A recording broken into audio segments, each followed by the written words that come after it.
Welcome our YouTube channel GS with Ansu. दोस्तों 67वीं BPSC PT के लिए क्राउन प्रैक्टिस सेट का अंतिम सेट नंबर 15 लगाते हैं। टोटल इसमें 15 ही सेट दिए गए थे जो आज कंप्लीट कराया जा रहा है।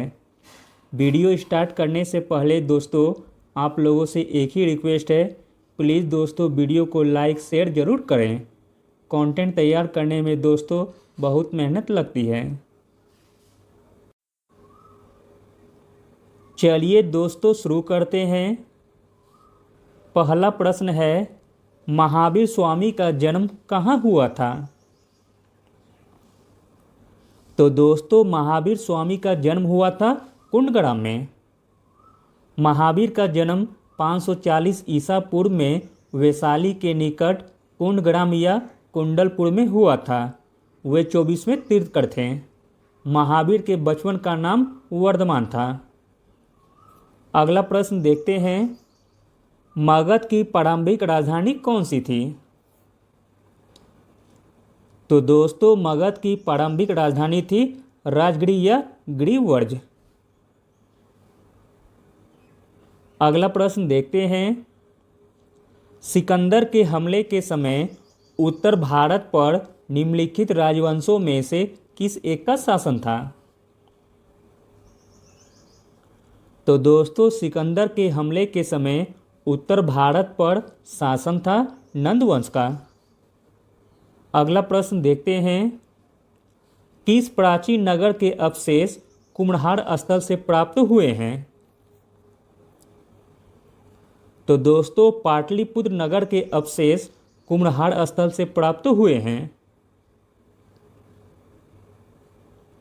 अगला प्रश्न देखते हैं, निम्नांकित में से कौन सा अशोककालीन अभिलेख खरोष्टी लिपि में है? तो दोस्तों अशोक का वह अभिलेख है शाहबाजगढ़ी जो कि खरोष्टी लिपि में है।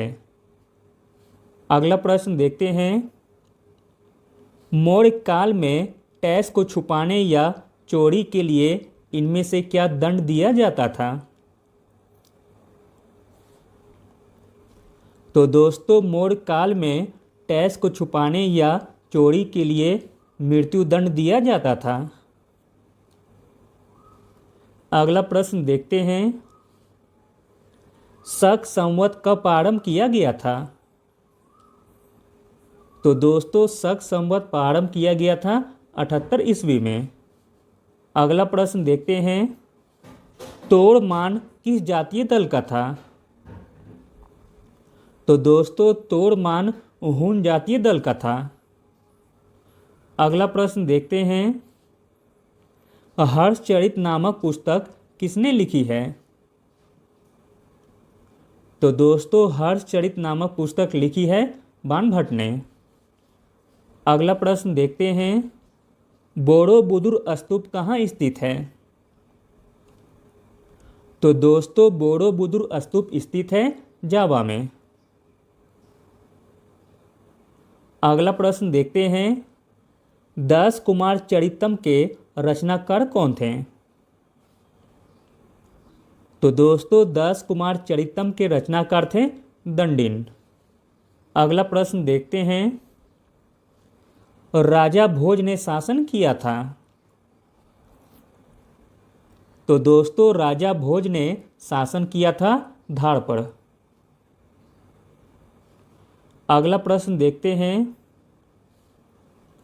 कृष्णदेव राय के दरबार में अष्टदिग्गज कौन थे? तो दोस्तों कृष्णदेव राय के दरबार में अष्टदिग्गज थे 8 तेलुगु कवि। अगला प्रश्न देखते हैं, तुलसीदास किसके समकालीन थे? तो दोस्तों तुलसीदास समकालीन थे अकबर तथा जहांगीर के। अगला प्रश्न देखते हैं, मुगल सम्राट अकबर के समय का प्रसिद्ध चित्रकार कौन था? आपको बताना है मुगल सम्राट अकबर के समय का प्रसिद्ध चित्रकार कौन था? तो दोस्तों मुगल सम्राट अकबर के समय प्रसिद्ध चित्रकार था दसवंत। अगला प्रश्न देखते हैं, मुगलों ने नवरोज का त्यौहार लिया।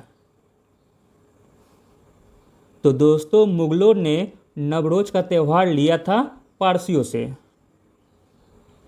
अगला प्रश्न देखते हैं, निम्नलिखित कथनों में से कौन बहादुर शाह जफर के बारे में सही नहीं है। पहला कथन है, वह बिना साम्राज्य का सम्राट था। दोस्तों यह कथन सही दिया गया है। अगला कथन है, इब्राहिम जोक और असद उल्ला खां गालिब उसकी कविता के शिक्षक थे। यह भी दोस्तों सही दिया गया है। हसन अस्करी उसके आध्यात्मिक निर्देशक थे। यह भी दोस्तों सही दिया गया है। अगला कथन है, वे 1,00,000 रुपए से कम प्रति माह ईस्ट इंडिया कंपनी से पेंशन के रूप में प्राप्त करता था। तो दोस्तों यही कथन गलत दिया गया है। हमें गलत कथन का चयन करना था तो ऑप्शन डी गलत हो जाएगा। उन्हें प्रति माह 1,00,000 रुपये पेंशन, 15 लाख रुपए उनकी अन्य संपत्ति के लिए किराए के तौर पर और 1,000 रुपये पारिवारिक खर्च के लिए मिलता था। अगला प्रश्न देखते हैं, इल्बर्ट बिल विवाद किससे संबंधित था।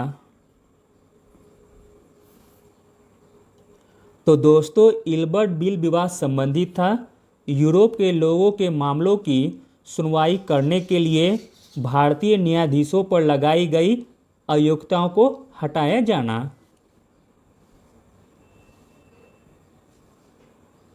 अगला प्रश्न देखते हैं, भारतीय भाषा में 1857 के विप्लव के कारणों पर लिखने वाला प्रथम भारतीय कौन था।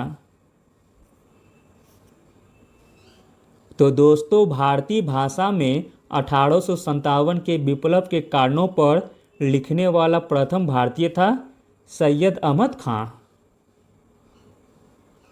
अगला प्रश्न देखते हैं, डेक्कन एजुकेशन सोसाइटी की स्थापना से कौन संबंधित था। तो दोस्तों डेक्कन एजुकेशन सोसाइटी की स्थापना से संबंधित था बीजी तिलक यानी कि बाल गंगाधर तिलक। डेक्कन एजुकेशन सोसाइटी की स्थापना दोस्तों 1884 में की गई थी। अगला प्रश्न देखते हैं, विवेकानंद ने शिकागो में आयोजित पार्लियामेंट ऑफ वर्ल्ड रिलीजन्स में भाग लिया था। तो दोस्तों विवेकानंद ने शिकागो में आयोजित पार्लियामेंट ऑफ वर्ल्ड रिलीजन्स में भाग लिया था 1893 ईस्वी में। अगला प्रश्न देखते हैं, भारतीय राष्ट्रीय कांग्रेस की स्थापना के समय भारत का वायसराय कौन था। तो दोस्तों भारतीय राष्ट्रीय कांग्रेस की स्थापना के समय भारत का वायसराय था लॉर्ड डफरिन, जिसका कार्यकाल था दोस्तों 1884 से लेकर 1888 तक। अगला प्रश्न देखते हैं, हिंदुस्तान सोशलिस्ट रिपब्लिकन आर्मी की स्थापना कब हुई थी।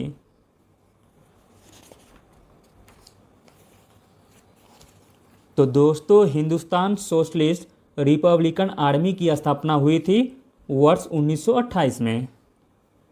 अगला प्रश्न देखते हैं, फिनिक्स फॉर्म कहाँ है।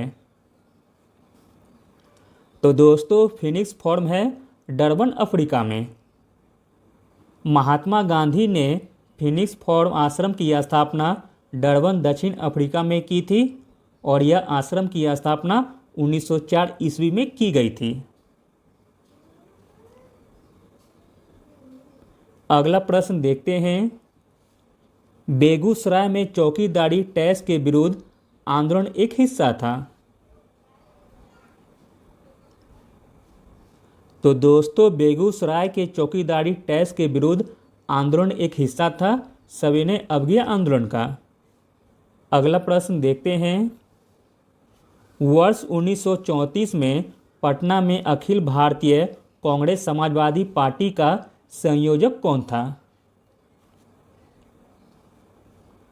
तो दोस्तों वर्ष 1934 में पटना में अखिल भारतीय कांग्रेस समाजवादी पार्टी का संयोजक था जयप्रकाश नारायण, जबकि इसके अध्यक्ष थे आचार्य नारायण देव। अगला प्रश्न देखते हैं, महात्मा गांधी द्वारा व्यक्तिगत सत्याग्रह आंदोलन के लिए प्रथम सत्याग्रही कौन चुना गया था? तो दोस्तों महात्मा गांधी द्वारा व्यक्तिगत सत्याग्रह आंदोलन के लिए प्रथम सत्याग्रही चुना गया था विनोबा भावे जी को। अगला प्रश्न देखते हैं, आज़ाद हिंद फौज का प्रथम सेनापति कौन था? तो दोस्तों आज़ाद हिंद फौज का प्रथम सेनापति था कैप्टन मोहन सिंह। अगला प्रश्न देखते हैं, निम्नलिखित में से कौन सी तिथि मुस्लिम लीग ने सीधी कार्यवाही दिवस हेतु सुनिश्चित की थी?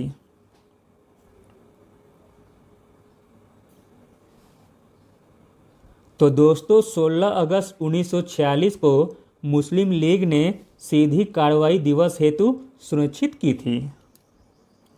अगला प्रश्न देखते हैं, अखिल भारतीय कांग्रेस कमेटी की 14 जून 1947 को संपन्न हुई बैठक में भारत विभाजन के विपक्ष में किसने मतदान किया था?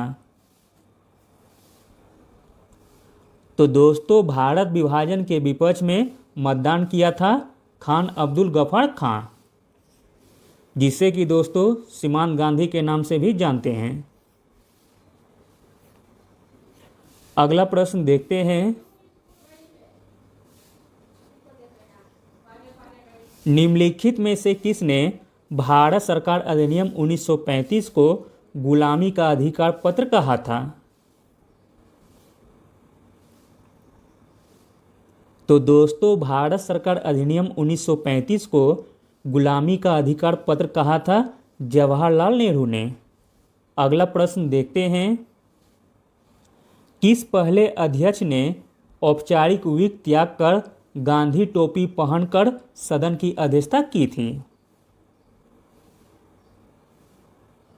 तो दोस्तों वह पहले अध्यक्ष थे जीवी मावलकर, जिसने औपचारिक विक त्याग कर गांधी टोपी पहनकर सदन की अध्यक्षता की थी। अगला प्रश्न देखते हैं दोस्तों, इंडिया विंस फ्रीडम पुस्तक किसकी आत्मकथा है? तो दोस्तों इंडिया विंस फ्रीडम पुस्तक आत्मकथा है मौलाना अबुल कलाम आज़ाद की। अगला प्रश्न देखते हैं, राष्ट्रभक्ति गीत ए मेरे वतन के लोगों किस कवि के द्वारा लिखा गया था? तो दोस्तों राष्ट्रभक्ति गीत ए मेरे वतन के लोगों कवि प्रदीप के द्वारा लिखा गया था। अगला प्रश्न देखते हैं, निम्न में से कौन सा द्वीप भारतीय तट रेखा के सुदूरवर्ती द्वीप की श्रेणी में आता है? तो दोस्तों वह द्वीप है मिनिकॉय।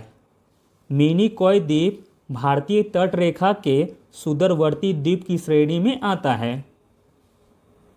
जबकि दोस्तों भटकल द्वीप जो है कर्नाटक में स्थित है, अर्नाला द्वीप दोस्तों महाराष्ट्र में स्थित है और हेनरी द्वीप पश्चिम बंगाल में स्थित है। इसका राइट आंसर हो जाएगा ऑप्शन सी मिनिकॉय। अगला प्रश्न देखते हैं, निम्नलिखित भाषाओं में से कौन सी एक ऑस्ट्रिक समूह की है? तो दोस्तों वह भाषा है खासी, जो कि एक ऑस्ट्रिक समूह की है। अगला प्रश्न देखते हैं, बंगाल की खाड़ी के तटवर्ती क्षेत्रों में चक्रवात क्यों अधिक आते हैं? तो दोस्तों बंगाल की खाड़ी के तटवर्ती क्षेत्रों में चक्रवात इसलिए आते हैं क्योंकि बंगाल की खाड़ी में अधिक गर्मी के कारण। अगला प्रश्न देखते हैं दोस्तों, मुल्ला पेरियार बांध का विवादित मामला किन दो राज्यों के बीच है?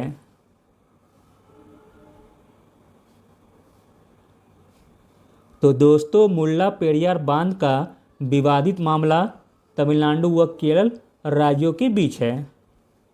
अगला प्रश्न देखते हैं दोस्तों, भारत के किस राज्य में चांदी उपलब्ध नहीं होती है? तो दोस्तों, चांदी उपलब्ध नहीं होती है गुजरात राज्य में, जबकि झारखंड, आंध्र प्रदेश तथा उड़ीसा, यह तीनों राज्यों में दोस्तों चांदी उपलब्ध होती है।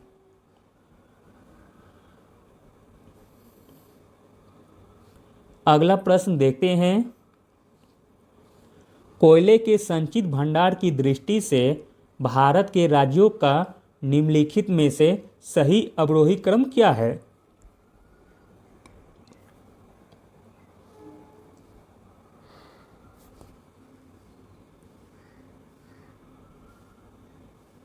तो दोस्तों, इसका राइट आंसर हो जाएगा ऑप्शन सी। पहले होगा झारखंड, फिर उड़ीसा में, फिर छत्तीसगढ़ में, फिर उससे कम मध्य प्रदेश में। अगला प्रश्न देखते हैं, परतदार चट्टानों के विषय में दिए गए निम्नलिखित कथनों में से कौन सत्य है? पहला कथन है, परतदार चट्टानें पृथ्वी की सतह पर जलीय तंत्र द्वारा निर्मित होती है। तो दोस्तों, यह कथन बिल्कुल सही दिया गया है। अगला कथन है, परतदार चट्टानों के निर्माण में पूर्व विद्यमान चट्टानों का क्षरण सम्मिलित होता है। यह भी दोस्तों सही दिया गया है। अगला कथन है, परतदार चट्टानों में जीवाश्म होते हैं। यह भी कथन दोस्तों सही दिया गया है। अगला कथन है, परतदार चट्टानें विशिष्ट रूप से परतों में पाई जाती है। यह भी दोस्तों सही दिया गया है। इस प्रकार दोस्तों ऑप्शन ई सही हो जाएगा, उपयुक्त में से एक से अधिक। अगला प्रश्न देखते हैं, निम्नलिखित में से कौन सही सुमेलित नहीं है? तो दोस्तों, जो सुमेलित नहीं है वह है ऑप्शन सी, डूरन रेखा बांग्लादेश और भारत के बीच, जो कि दोस्तों गलत दिया गया है। डूरन रेखा पाकिस्तान और अफगानिस्तान के बीच है। बाकी सभी दोस्तों सही दिए गए हैं। इसे देख लीजिए, रेड क्लिप रेखा भारत और पाकिस्तान के बीच है। मैगीनोट रेखा फ्रांस और जर्मनी के बीच है। हिंडनबर्ग रेखा बेल्जियम और जर्मनी के बीच है। अगला प्रश्न देखते हैं, काला सागर में गिरने वाली नदी कौन सी है? तो दोस्तों, काला सागर में गिरने वाली नदी है नीपर और डेन्यूब।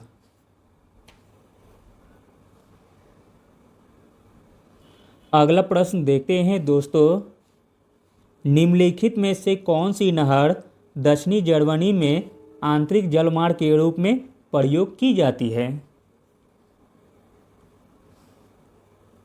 तो दोस्तों, वह नहर का नाम है लुडविग्स नहर। लुडविग्स नहर जो कि दक्षिणी जर्मनी में आंतरिक जलमार्ग के रूप में प्रयोग की जाती है। अगला प्रश्न देखते हैं दोस्तों, निम्नलिखित में से किसके संदर्भ में कुछ वैज्ञानिक पश्चात मेघ विरलन तकनीक तथा समताप मंडल में सल्फेट वायुविलीय अंतःक्षेपण के उपयोग का सुझाव देते हैं?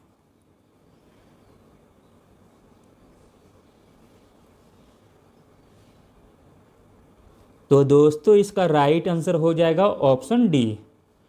भूमंडलीय तापन को कम करने के संदर्भ में कुछ वैज्ञानिक पश्चात मेघ विरलन तकनीक तथा समताप मंडल में सल्फेट वायुविलीय अंतःक्षेपण के उपयोग का सुझाव देते हैं। अगला प्रश्न देखते हैं, निम्नलिखित में से कौन धुमक्कर नहीं है? तो दोस्तों धुमक्कड़ नहीं है, वह है पिग्मी। पिग्मी अफ्रीका के कांगो बेसिन में निवास करने वाली आदिम जनजाति है जो धुमक्कड़ अथवा खानाबदोश जनजाति नहीं है। अगला प्रश्न देखते हैं।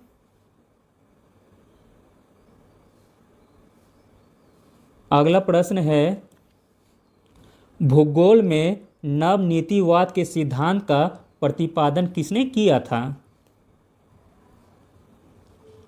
तो दोस्तों भूगोल में नवनीतिवाद के सिद्धांत का प्रतिपादन किया था जी टेलर ने। दोस्तों आगे 10 प्रश्न मैथ के दिए गए हैं, जिन्हें भी बनाना हो तो वो वीडियो पॉज करके बना सकते हैं। मैं सभी का आंसर बता देता हूँ। तो दोस्तों 49 का आंसर हो जाएगा ऑप्शन सी। 50 का आंसर हो जाएगा ऑप्शन ए।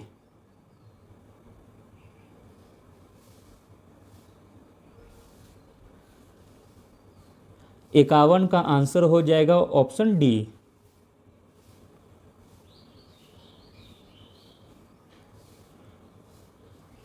52 का आंसर होगा दोस्तों ऑप्शन बी। 53 का आंसर हो जाएगा ऑप्शन बी।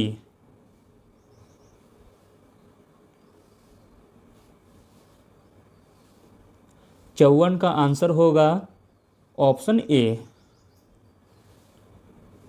55 का आंसर हो जाएगा दोस्तों ऑप्शन ए।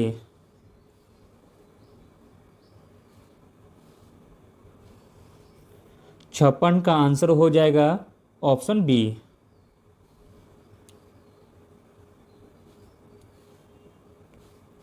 57 का आंसर हो जाएगा ऑप्शन बी। 58 का आंसर होगा दोस्तों ऑप्शन ए। अगला प्रश्न देखते हैं। सूची 1 को सूची 2 के साथ सुमेलित करना है। चलिए दोस्तों सुमेलित करते हैं।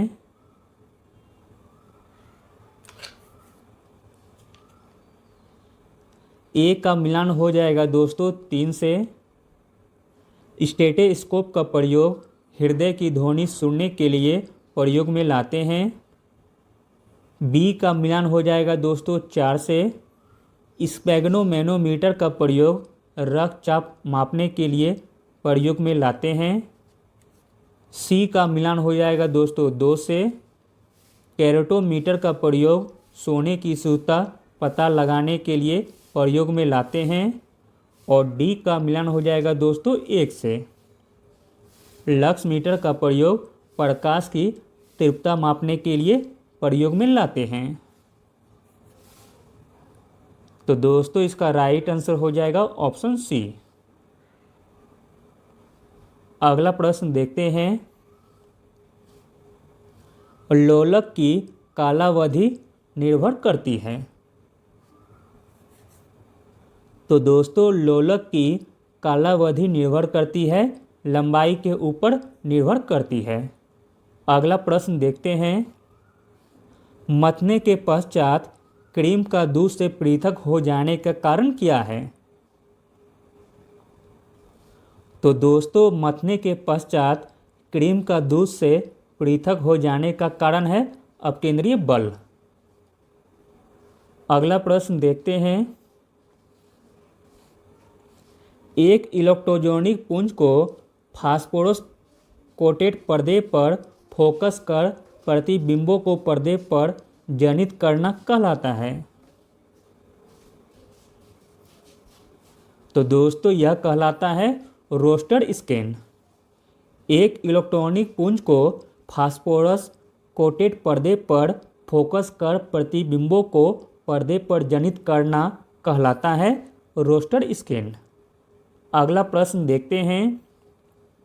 इन धनुष में रंगों का सही क्रम क्या है?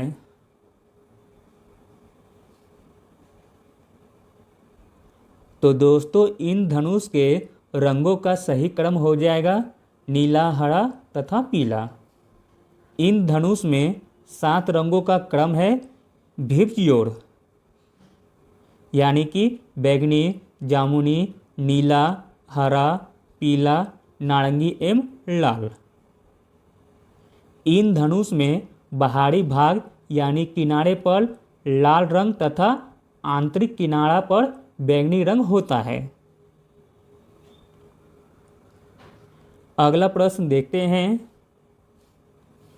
जब प्रकाश की किरण सघन माध्यम से विरल माध्यम में गमन करती है तो दोस्तों जब प्रकाश की किरण सघन माध्यम से विरल माध्यम में गमन करती है तो इसकी चाल बढ़ जाती है तथा यह अभिलंब से दूर हट जाती है। अगला प्रश्न देखते हैं दोस्तों। नीचे दिए हुए एक धातु गोलक और धातु वलय के चित्रों पर ध्यान दीजिए। एक तरफ दिया गया है दोस्तों गोलक और एक तरफ दिया गया है वलय।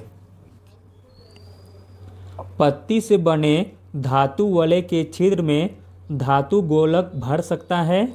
यदि गोलक को गर्म करे तो वह अटक जाता है, परंतु यदि धातु वलय को गर्म करे तो क्या होगा?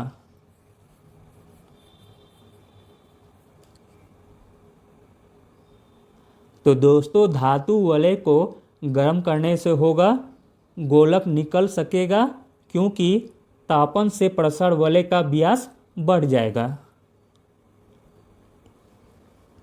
अगला प्रश्न देखते हैं। नीचे एक एक्शन कथन दिया गया है और उसका कारण भी दिया गया है।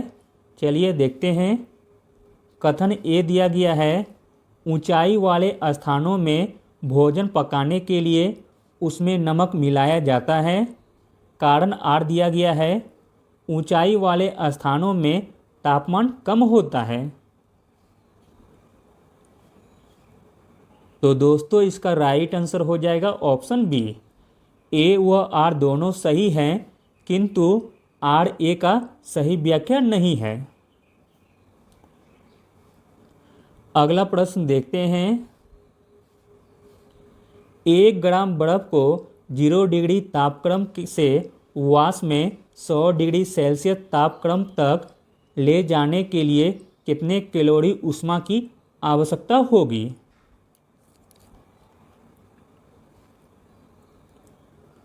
तो दोस्तों 1 ग्राम बर्फ को 0 डिग्री सेल्सियस तापक्रम से वाष्प में 100 डिग्री सेल्सियस तापक्रम तक ले जाने के लिए 336 कैलोरी ऊष्मा की आवश्यकता होगी। अगला प्रश्न देखते हैं। लगभग 20 डिग्री सेल्सियस के तापक्रम पर किस माध्यम में ध्वनि की गति अधिकतम रहेगी? तो दोस्तों वह माध्यम है लोहा। लगभग 20 डिग्री सेल्सियस के तापक्रम पर लोहा में ध्वनि की गति अधिकतम रहेगी। अगला प्रश्न देखते हैं।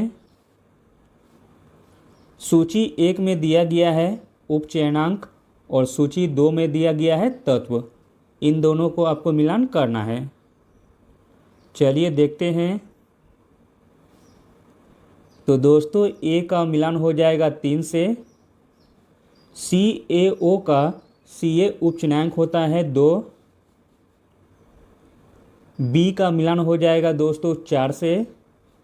NAAIH4 का A1 उपचयनांक होता है 3।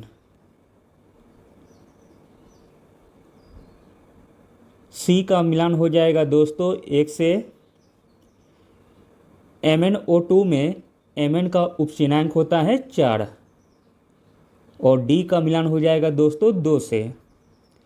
H2SO4 का S उपचयनांक होता है 6। तो दोस्तों इसका राइट आंसर हो जाएगा ऑप्शन ए। अगला प्रश्न देखते हैं। स्टील से स्टेनलेस स्टील प्राप्त करने के लिए उसमें कुछ तत्वों को मिलाकर उसे और अधिक संशोधित किया जाता है। निम्न में से कौन उस कार्य के लिए प्रयुक्त नहीं किया जाता है? तो दोस्तों उस कार में प्रयुक्त नहीं किया जाता है निकेल का, जबकि कार्बन, मैग्नीज तथा सिलिकॉन का प्रयोग स्टील से स्टेनलेस स्टील प्राप्त करने के लिए प्रयोग में किया जाता है। अगला प्रश्न देखते हैं। वायुमंडलीय वायु में नाइट्रोजन लगभग कितने % होती है? तो दोस्तों वायुमंडलीय वायु में नाइट्रोजन लगभग 78 से 79% होती है।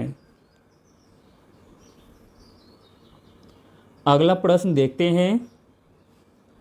सूची 1 को सूची 2 के साथ सुमेलित करना है। चलिए दोस्तों देखते हैं।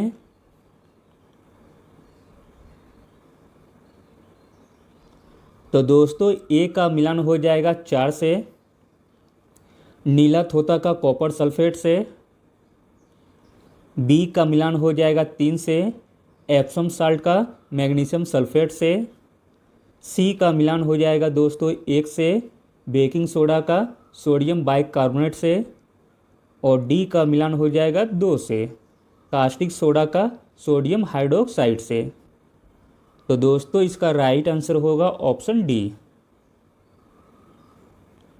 अगला प्रश्न देखते हैं। निम्नलिखित में से कौन सा रसायन फल पकाने के लिए उपयोग में लाया जाता है? तो दोस्तों वह रसायन है कैल्शियम कार्बाइड। कैल्शियम कार्बाइड का प्रयोग फल पकाने के लिए उपयोग में लाया जाता है। अगला प्रश्न देखते हैं। निम्नलिखित में से कौन सा विस्फोटक नहीं है?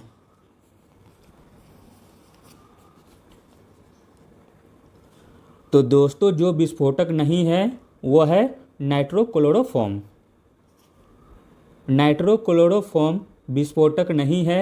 यह एक रंगीन और सुगंधित तरल पदार्थ होता है जिसे चिकित्सा क्षेत्र में निश्चेतक के रूप में प्रयोग में किया जाता है। अगला प्रश्न देखते हैं। निम्न पदार्थों में से कौन सा पदार्थ खाने की वस्तुओं के परीक्षण में प्रयोग में होता है?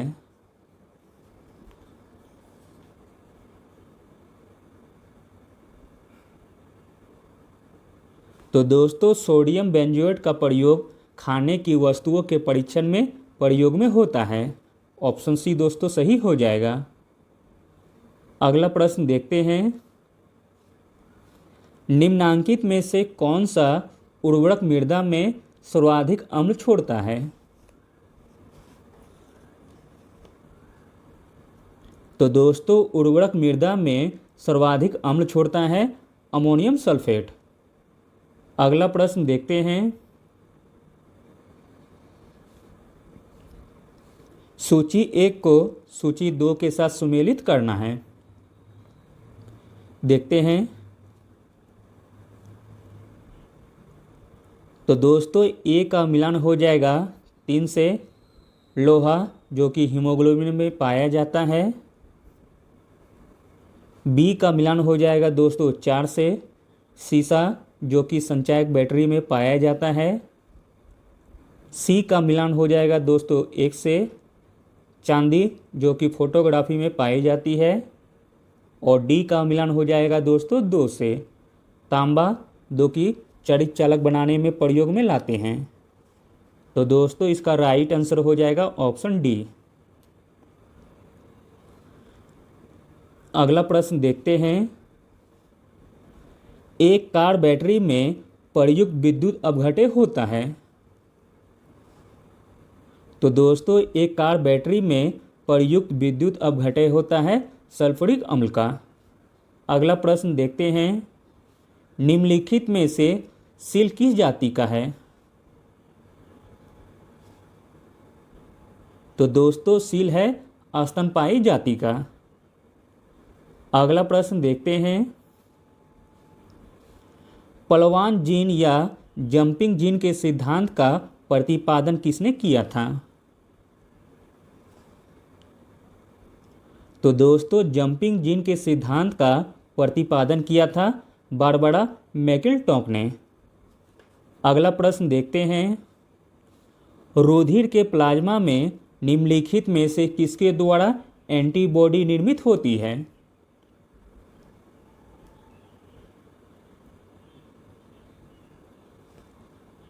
तो दोस्तों रुधिर के प्लाज्मा में लिम्फोसाइट के द्वारा एंटीबॉडी निर्मित होती है। अगला प्रश्न देखते हैं,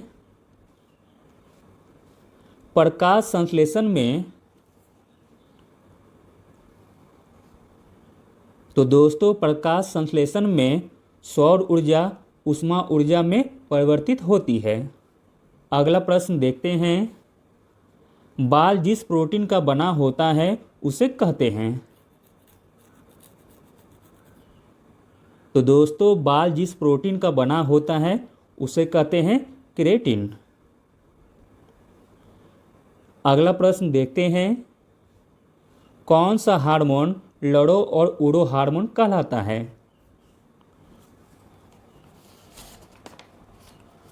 तो दोस्तों लड़ो और उड़ो हार्मोन कहलाता है एड्रेनलिन।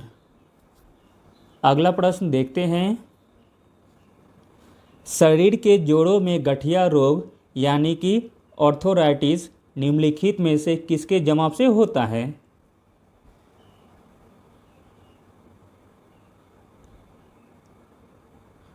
तो दोस्तों गठिया रोग होता है यूरिक अम्ल के जमाव से। अगला प्रश्न देखते हैं, जीव के क्लोन के संबंध में निम्न में से कौन सा कथन सही है? तो दोस्तों जीव के क्लोन के संबंध में जो कथन सही है वह है ऑप्शन बी, क्लोन अलैंगिक विधि से उत्पन्न किया जाता है। अगला प्रश्न देखते हैं, निम्नलिखित में से कौन सा विश्व का सबसे बड़ा पुष्प है? तो दोस्तों विश्व का सबसे बड़ा पुष्प है रेफ्लेशिया। अगला प्रश्न देखते हैं, निम्नलिखित में से किस अधिनियम के अंतर्गत भारतीय विधान परिषद को बजट पर बहस करने की शक्ति प्राप्त हुई थी?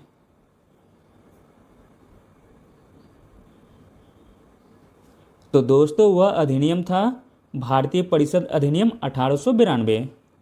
भारतीय परिषद अधिनियम 1892 के अंतर्गत भारतीय विधान परिषद को बजट पर बहस करने की शक्ति प्राप्त हुई थी। अगला प्रश्न देखते हैं, भारत में न्यायिक पुनरीक्षण की संकल्पना निम्नांकित देश के संविधान से ली गई है?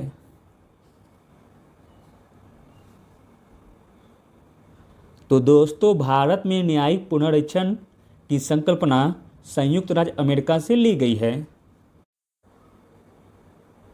अगला प्रश्न देखते हैं, निम्नलिखित में से किन से विनिर्धारित होता है कि भारत का संविधान परिसंघीय है? तो दोस्तों भारत का संविधान परिसंघीय है। यह निर्धारित होता है केंद्र और राज्यों के बीच शक्तियों का वितरण से।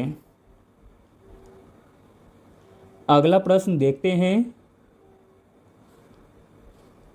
संवैधानिक प्रावधानों के अनुसार राज्यों की सीमाओं को बदलने के लिए डैश की सहमति की आवश्यकता होती है? तो दोस्तों संवैधानिक प्रावधानों के अनुसार राज्यों की सीमाओं को बदलने के लिए राज्य के विधानसभा सदन की सहमति की आवश्यकता होती है। अगला प्रश्न देखते हैं, भारतीय संविधान के अनुच्छेद 25 का संबंध किससे है? तो दोस्तों भारतीय संविधान के अनुच्छेद 25 का संबंध है धर्म की स्वतंत्रता से।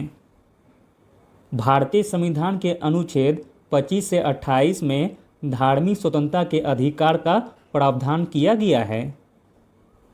अगला प्रश्न देखते हैं, संविधान के 42वें संशोधन के द्वारा निम्नलिखित में से कौन सा सिद्धांत राज्य की नीति के नियसक तत्वों में जोड़ा गया था?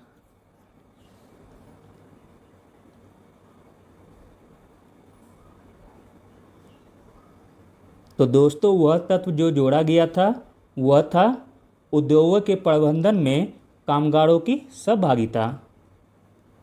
42वें संविधान संशोधन अधिनियम 1976 की धारा 9 में स्थापित अनुच्छेद 43A के द्वारा उद्योगों के प्रबंधन में कर्मकारों श्रमिकों की भागीदारी सुनिश्चित की गई है। अगला प्रश्न देखते हैं। यदि भारत के प्रधानमंत्री संसद के उच्च सदन के सदस्य हैं तो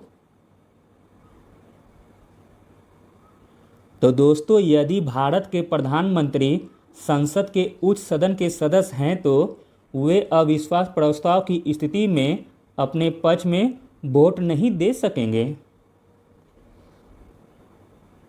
अगला प्रश्न देखते हैं। निम्नलिखित कर्तव्यों में से कौन सा एक का भारत के नियंत्रक एवं महालेखा परीक्षक द्वारा पालन नहीं किया जाता है?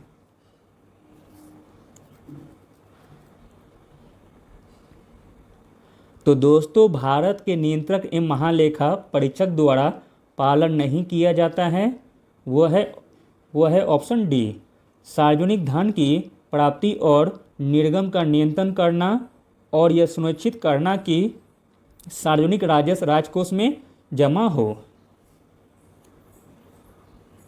अगला प्रश्न देखते हैं। राष्ट्रीय अल्पसंख्यक आयोग का अध्यक्ष निम्न में से किसे नियुक्त किया गया है? तो दोस्तों राष्ट्रीय अल्पसंख्यक आयोग का अध्यक्ष नियुक्त किया गया है इकबाल सिंह लाल पुरा जी को। अगला प्रश्न देखते हैं।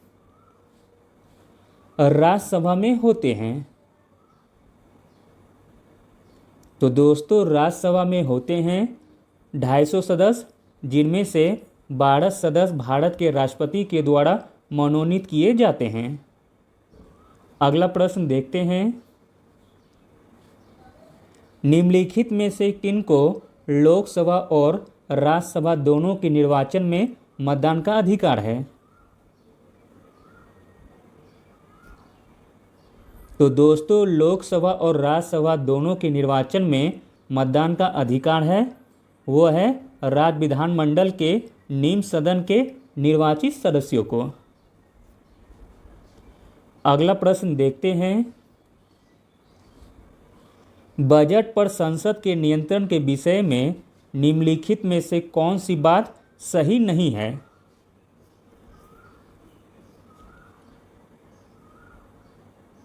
तो दोस्तों बजट पर संसद के नियंत्रण के विषय में जो बात सही नहीं है वह है संसद को समेकित निधि पर प्रभारित व्यय को बढ़ाने की शक्ति प्राप्त है, जो कि दोस्तों गलत दिया गया है। समेकित निधि पर प्रमाणित व्यय बढ़ाने की शक्ति संसद को प्राप्त नहीं है। इस पर सदन में केवल चर्चा हो सकती है। अगला प्रश्न देखते हैं। घरेलू हिंसा महिला संरक्षण अधिनियम कब लागू हुआ था? तो दोस्तों घरेलू हिंसा महिला संरक्षण अधिनियम लागू हुआ था 26 अक्टूबर 2006 को और अधिनियम पूछेगा तो 2005 होगा। अगला प्रश्न देखते हैं। निम्नलिखित में से किस वाद में उच्चतम न्यायालय ने यह धारणा व्यक्त की कि मूल अधिकार व्यक्ति को जैसा उसे सबसे अच्छा लगे उस तरह अपनी जिंदगी की रूपरेखा तैयार करने के लिए सक्षम बनाते हैं? वह कौन सा वाद में यह बात कही गई थी?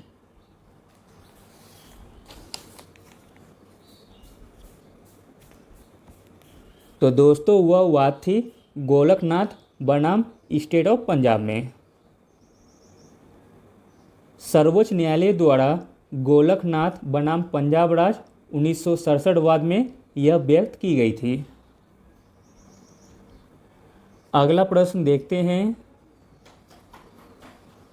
निम्न राज्यों में से किस एक में मुसलमानों के लिए नौकरी तथा शिक्षा में प्रवेश हेतु आरक्षण प्रस्तावित किया गया है? तो दोस्तों वह राज्य है आंध्र प्रदेश। आंध्र प्रदेश राज्य में मुसलमानों के लिए नौकरी तथा शिक्षा में प्रवेश हेतु आरक्षण प्रस्तावित किया गया है। अगला प्रश्न देखते हैं। केंद्र राज्य संबंधों को विशेष रूप से किस प्रसंग में म्यूनिसिपल संबंध कहा गया है?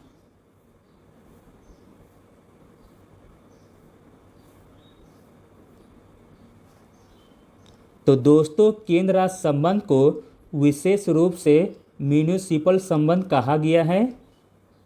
यह कहा गया है दोस्तों योजना प्रकल्प में राज्य पर केंद्र के नियंत्रण के प्रसंग में।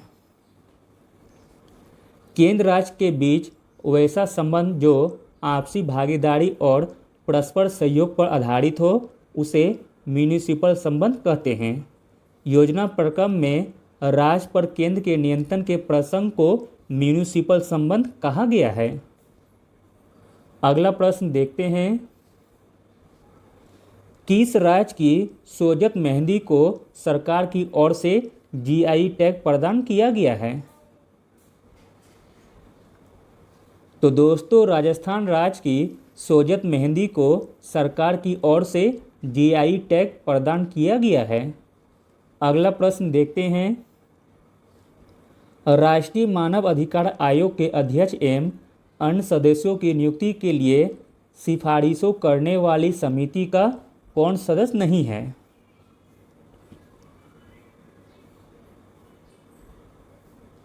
तो दोस्तों राष्ट्रीय मानव अधिकार आयोग के अध्यक्ष एवं अन्य सदस्यों की नियुक्ति के लिए सिफारिश करने वाली समिति का जो सदस्य नहीं है वह है राज्यसभा का सभापति। जो सदस्य होते हैं उसको देख लीजिए। प्रधानमंत्री, गृह मंत्री, लोकसभा अध्यक्ष और राज्यसभा के उपसभापति, लोकसभा के विपक्ष के नेता, राज्यसभा के विपक्ष के नेता, यह सभी दोस्तों राष्ट्रीय मानव अधिकार आयोग के अध्यक्ष एवं अन्य सदस्यों की नियुक्ति के लिए सिफारिश करने वाली समिति के सदस्य होते हैं। अगला प्रश्न देखते हैं। ग्लोबल जेंडर गैप रिपोर्ट कौन जारी करता है? तो दोस्तों ग्लोबल जेंडर गैप रिपोर्ट जारी करता है विश्व आर्थिक मंच। अगला प्रश्न देखते हैं। डंकल प्रस्ताव का संबंध किससे है? तो दोस्तों डंकल प्रस्ताव का संबंध है विश्व व्यापार संगठन से। अगला प्रश्न देखते हैं।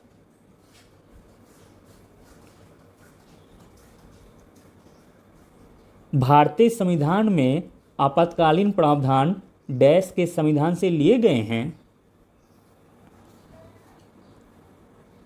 तो दोस्तों भारतीय संविधान में आपातकालीन प्रावधान जर्मनी के संविधान से लिए गए हैं।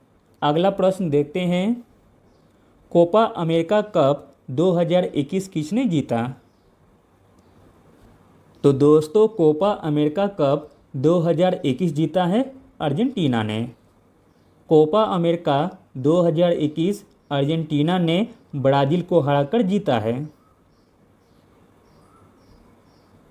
अगला प्रश्न देखते हैं। कार्यस्थल पर महिलाओं के साथ यौन उत्पीड़न अधिनियम के अनुसार निम्नलिखित में से किस कार्य को यौन उत्पीड़न नहीं कहा जा सकता है?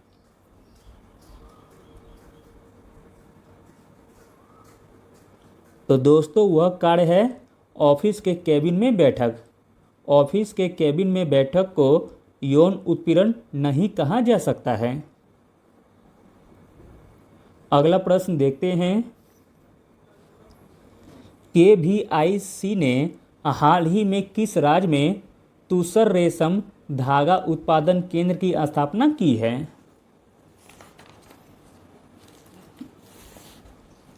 तो दोस्तों KVIC ने हाल ही में उड़ीसा राज्य में तूसर रेशम धागा उत्पादन केंद्र की स्थापना की है। अगला प्रश्न देखते हैं।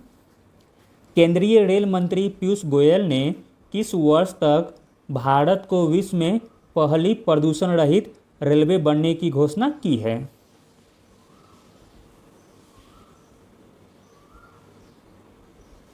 तो दोस्तों केंद्रीय रेल मंत्री पीयूष गोयल ने 2030 तक भारत को विश्व में पहली प्रदूषण रहित रेलवे बनने की घोषणा की है।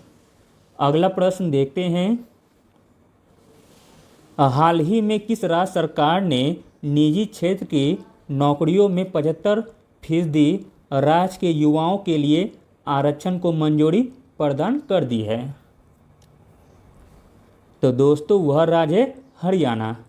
हरियाणा राज्य सरकार ने निजी क्षेत्र की नौकरियों में 75% राज्य के युवाओं के लिए आरक्षण को मंजूरी प्रदान कर दी है। अगला प्रश्न देखते हैं दोस्तों, महिला उद्यमियों को समर्थन एवं सहायता प्रदान करने के उद्देश्य से किस बैंक ने हाल ही में स्टार्टअप उन्नति नाम से एक कार्यक्रम की शुरुआत की घोषणा की है? तो दोस्तों वह बैंक है HDFC बैंक, जिसने हाल ही में स्टार्टअप उन्नति नाम से एक कार्यक्रम की शुरुआत की घोषणा की है। अगला प्रश्न देखते हैं, 2021 का विमंडल महिला एकल किसने जीता है? तो दोस्तों 2021 का विमंडल महिला एकल जीता है एशले बार्टी ने। ऑस्ट्रेलिया की एशले बार्टी ने कैरोलिना को हराकर विमंडल 2021 का महिला एकल का खिताब अपने नाम किया है। अगला प्रश्न देखते हैं, विश्व तंबाकू निषेध दिवस निम्न में से किस दिन मनाया जाता है? तो दोस्तों विश्व तंबाकू निषेध दिवस मनाया जाता है 31 मई को। अगला प्रश्न देखते हैं, किस राज्य सरकार ने हाल ही में गोपबंधु समबधिका स्वास्थ्य बीमा योजना लॉन्च की है? तो दोस्तों वह राज्य सरकार है उड़ीसा राज्य सरकार। उड़ीसा राज्य सरकार ने हाल ही में गोपबंधु समबधिका स्वास्थ्य बीमा योजना लॉन्च की है। अगला प्रश्न देखते हैं, खबरों में रही तंगानिका झील कितने देशों के द्वारा साझा की जाती है?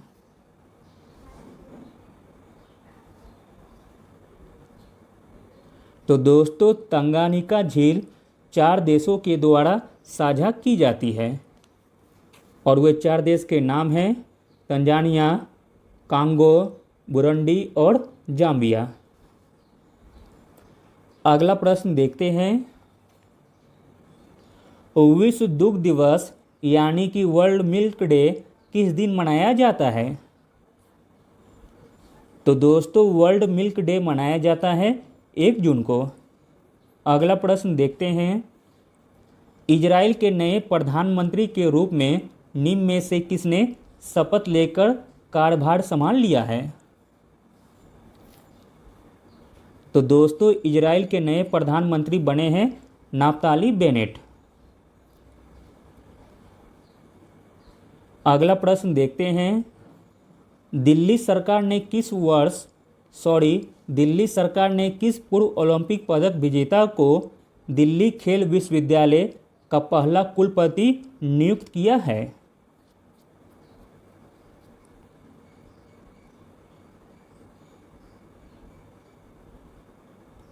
तो दोस्तों दिल्ली सरकार ने कर्णम मल्लेश्वरी जी को दिल्ली खेल विश्वविद्यालय का पहला कुलपति नियुक्त किया है। अगला प्रश्न देखते हैं,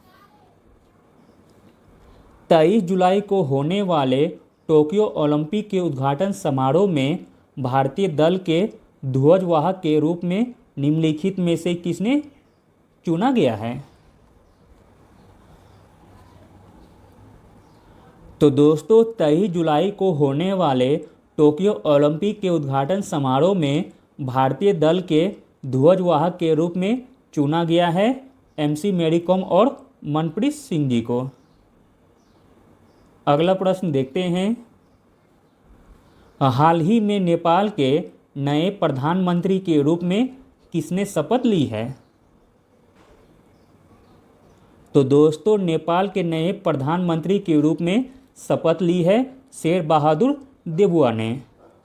अगला प्रश्न देखते हैं, कारगिल विजय दिवस निम्न में से किस दिन मनाया जाता है?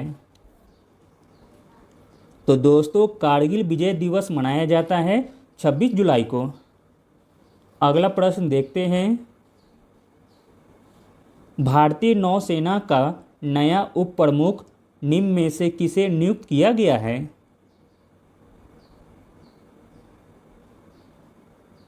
तो दोस्तों भारतीय नौसेना का नया उप प्रमुख नियुक्त किया गया है वाइस एडमिरल एस.एन. घोड़मडे जी को। अगला प्रश्न देखते हैं,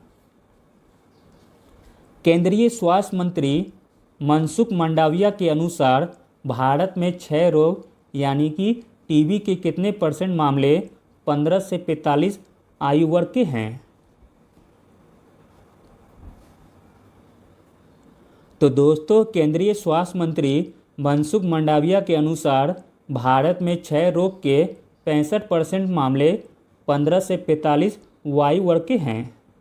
अगला प्रश्न देखते हैं, किस राज्य सरकार ने हाल ही में घोषणा की कि उनकी सरकार बीजू स्वास्थ्य कल्याण योजना के तहत स्मार्ट स्वास्थ्य कार्ड प्रदान करेगी? तो दोस्तों वह राज्य सरकार है उड़ीसा राज्य सरकार। उड़ीसा सरकार ने हाल ही में घोषणा की कि उनकी सरकार बीजू स्वास्थ्य कल्याण योजना के तहत स्मार्ट स्वास्थ्य कार्ड योजना प्रदान करेगी। अगला प्रश्न देखते हैं, बिहार में पंचायत चुनाव 2021 कितने चरणों में कराई जाएगी? तो दोस्तों बिहार में पंचायत चुनाव 2021 11 चरणों में कराई जाएगी। अगला प्रश्न देखते हैं, मोस्ट इम्पॉर्टेंट क्वेश्चन है, ब्यूटीफुल थिंग्स नामक पुस्तक के लेखक कौन हैं? तो दोस्तों ब्यूटीफुल थिंग्स नामक पुस्तक के लेखक हैं हंटर बाइडेन। ब्यूटीफुल थिंग्स के लेखक वर्तमान अमेरिकी राष्ट्रपति के बेटे हंटर बाइडेन हैं। अगला प्रश्न देखते हैं, हाल ही में किस राज्य के मुख्यमंत्री के द्वारा राज्य में शिशुओं के लिए न्यूमोकल कॉन्जुगेट वैक्सीन टीकाकरण अभियान शुरू किया गया है? तो दोस्तों आंध्र प्रदेश राज्य के मुख्यमंत्री के द्वारा राज्य में शिशुओं के लिए न्यूमोकोकल कॉन्जुगेट वैक्सीन टीकाकरण अभियान शुरू किया गया है। अगला प्रश्न देखते हैं, भारत ने टोक्यो ओलंपिक में बॉक्सिंग का एकमात्र पदक किसने दिलाया? तो दोस्तों भारत ने टोक्यो ओलंपिक में बॉक्सिंग का एकमात्र पदक दिलाया था लवलीना बोरगोहेन ने। अगला प्रश्न देखते हैं दोस्तों, कुशेश्वर पक्षी अभयारण्य किस जिले में है? तो दोस्तों कुशेश्वर पक्षी अभयारण्य है दरभंगा जिले में। अगला प्रश्न देखते हैं, शहरी स्थानीय शासन प्रणाली की स्थापना किन संशोधन के द्वारा की गई थी?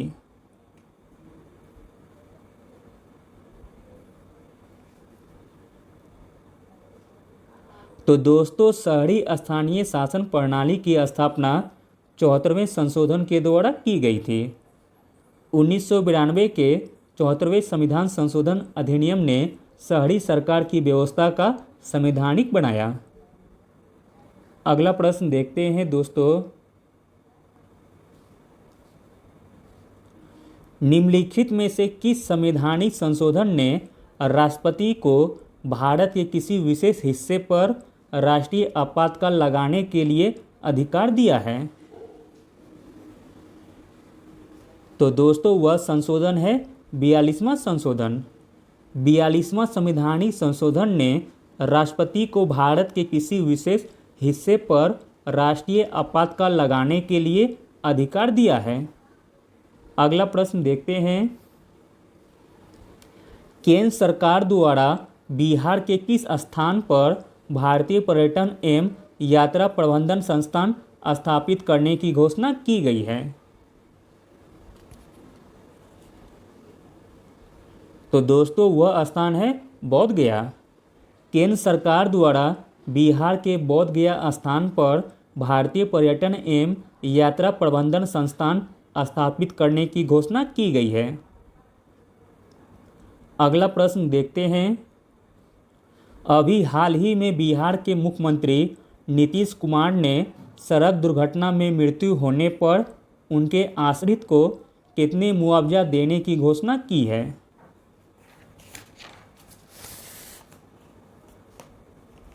तो दोस्तों अभी हाल ही में बिहार के मुख्यमंत्री नीतीश कुमार ने सड़क दुर्घटना में मृत्यु होने पर उनके आश्रित को 5 लाख मुआवजा देने की घोषणा की है। अगला प्रश्न देखते हैं। किस राज्य या केंद्र शासित प्रदेश में भारत के सबसे ऊंचे हर्बल पार्क का उद्घाटन किया गया है? तो दोस्तों उत्तराखंड राज्य में भारत के सबसे ऊंचे हर्बल पार्क का उद्घाटन किया गया है। अगला प्रश्न देखते हैं। निम्न में से किस राज्य में भारत की पहली लिथियम रिफाइनरी स्थापित की जाएगी? तो दोस्तों भारत की पहली लिथियम रिफाइनरी स्थापित की जाएगी गुजरात राज्य में। अगला प्रश्न देखते हैं। हाल ही में भाजपा के किस नेता को राज्यसभा के लिए निर्विरोध निर्वाचित किया गया है? तो दोस्तों भाजपा के वह नेता हैं सुशील मोदी, जिसे कि राज्यसभा के लिए निर्विरोध निर्वाचित किया गया है। अगला प्रश्न देखते हैं दोस्तों। प्रति व्यक्ति सकल जिला घरेलू उत्पाद आंकड़ों पर 3 सबसे गरीब जिला कौन है? तो दोस्तों प्रति व्यक्ति सकल जिला घरेलू उत्पाद आंकड़ों पर 3 सबसे गरीब जिला हैं किशनगंज, अररिया, फिर शिवहर। अगला प्रश्न देखते हैं। टोक्यो ओलंपिक का शुभंकर का नाम क्या था? तो दोस्तों टोक्यो ओलंपिक का शुभंकर का नाम था मिराई तोबा। अगला प्रश्न देखते हैं। बिहार में कुल कितने % भूमि का उपयोग फसलों के लिए विगत वर्षों में किया गया था? तो दोस्तों बिहार में कुल 56% भूमि का उपयोग फसलों के लिए विगत वर्षों में किया गया था। अगला प्रश्न देखते हैं। बिहार कृषि विश्वविद्यालय भागलपुर द्वारा आम की नई प्रजाति तैयार की गई है, जिसका नाम क्या है? तो दोस्तों बिहार कृषि विश्वविद्यालय भागलपुर के द्वारा आम की नई प्रजाति तैयार की गई है, जिसका नाम है साबोर मेगा 2। अगला प्रश्न देखते हैं। मेची निम्न में से किसकी सहायक नदी है? तो दोस्तों मेची सहायक नदी है महानंदा नदी की।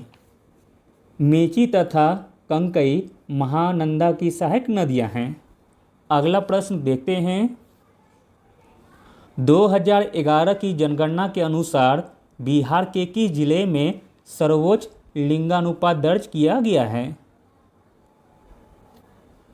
तो दोस्तों 2011 की जनगणना के अनुसार बिहार के गोपालगंज जिले में सर्वोच्च लिंगानुपात दर्ज किया गया है।